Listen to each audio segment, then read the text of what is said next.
दोस्तों, गुजरात के जो सोमनाथ शिवलिंग है उस पर आर्ट ऑफ लिविंग के जो संस्थापक हैं श्री श्री रविशंकर ने एक चौंकाने वाला दावा किया है।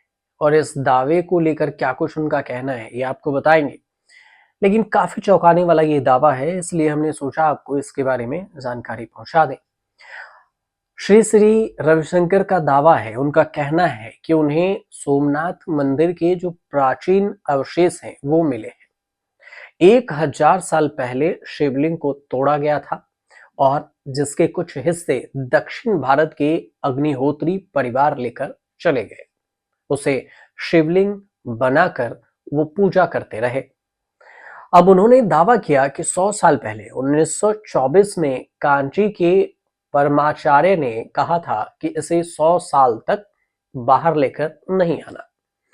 वो अवधि पूरी होने के बाद अब उस प्राचीन शिवलिंग को सामने लाया गया है और इसका वीडियो श्री श्री रविशंकर के इंस्टा अकाउंट पर गुरुदेव पर जारी किया गया है, जिसमें वो शिवलिंग के हिस्सों को दिखाते हुए नजर आ रहे हैं। तो फिर सवाल ये कि कब कब सोमनाथ मंदिर पर आक्रमण किया गया और किन किन राजाओं ने इसका पुनर्निर्माण कराया। तो सबसे पहले ये समझ लेते हैं कि कब, कैसे और किसने तोड़ा सोमनाथ का शिवलिंग मंदिर। गुजरात के जो सोमनाथ मंदिर को ध्वस्त करने के लिए अलग अलग मुस्लिम शासकों ने कई बार योजनाएं बनाई और उसे अंजाम भी दिया। ये बात शुरू होती है 1026 में भीम प्रथम के शासन के दौर में तुर्क मुस्लिम शासक मोहम्मद गजनवी ने सोमनाथ मंदिर पर हमला किया और लूटपाट की।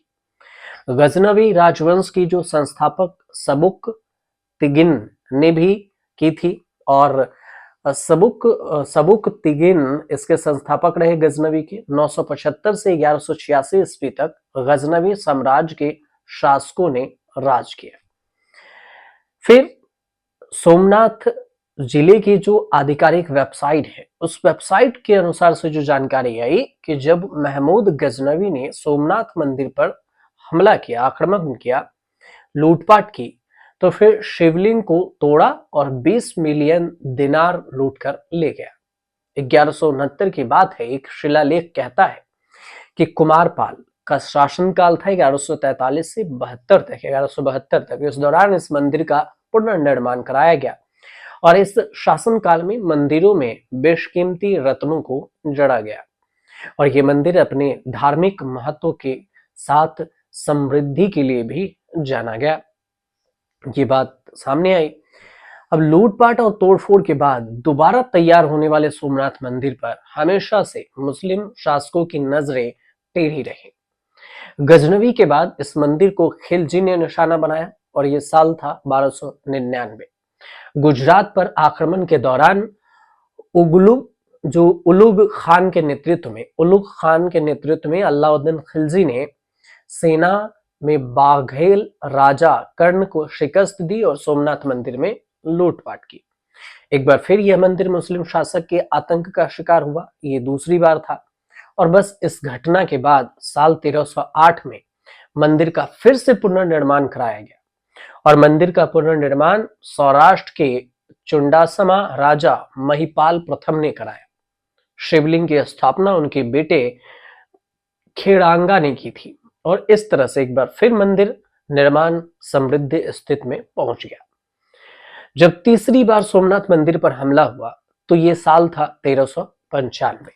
1395 में सोमनाथ के शिवलिंग पर तीसरी बार हमला हुआ था और ये हमला दिल्ली के तत्कालीन सल्तनत था। गुजरात गवर्नर और गुजरात सल्तनत के संस्थापक जफर खान इसने किया था और मुस्लिम शासकों के दौर में सोमनाथ मंदिर ने हमले झेले और फिर से वापस में पुनर्निर्माण इसका किया गया, तोड़ा गया, फिर इसे पुनर्निर्माण कराया गया।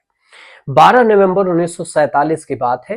इसको जूनागढ़ पहुंचे भारत के जो लौह पुरुष और तत्कालीन उप प्रधानमंत्री वल्लभ भाई पटेल ने सोमनाथ मंदिर के पुनर्निर्माण का आदेश दिया। यह आजादी के वक्त की बात है। मंदिर के पुनर्निर्माण के लिए सोमनाथ ट्रस्ट की स्थापना की गई ताकि धन इकट्ठा किया जा सके और साथ में निर्माण की देखरेख की जिम्मेदारी भी सुनिश्चित की जा सके। उसके बाद सोमनाथ मंदिर की नई संरचना, नई स्ट्रक्चर मंदिर की पारंपरिक सोमपुरी बिल्डरों ने बनाया। 11 मई 1951 को भारत के तत्कालीन राष्ट्रपति डॉक्टर राजेंद्र प्रसाद ने मंदिर के लिए स्थापना समारोह का आयोजन किया और भारत के प्रधानमंत्री सोमनाथ मंदिर ट्रस्ट के अध्यक्ष भी हैं, अब अभी जो वर्तमान में है। लेकिन कुल मिलाकर सोमनाथ मंदिर में जो शिवलिंग की चर्चा है वो श्री श्री रविशंकर ने भी की है, इस वजह से इसकी चर्चा होने लगी और इस दावे को लेकर बात उठी है। तो हमने इसकी जानकारी आप तक पहुंचाई। अगर आपको जानकारी अच्छी लगी तो हमारे चैनल फ्री न्यूज बॉक्स को सब्सक्राइब जरूर कीजिएगा, शेयर जरूर कीजिएगा, कमेंट भी कीजिएगा।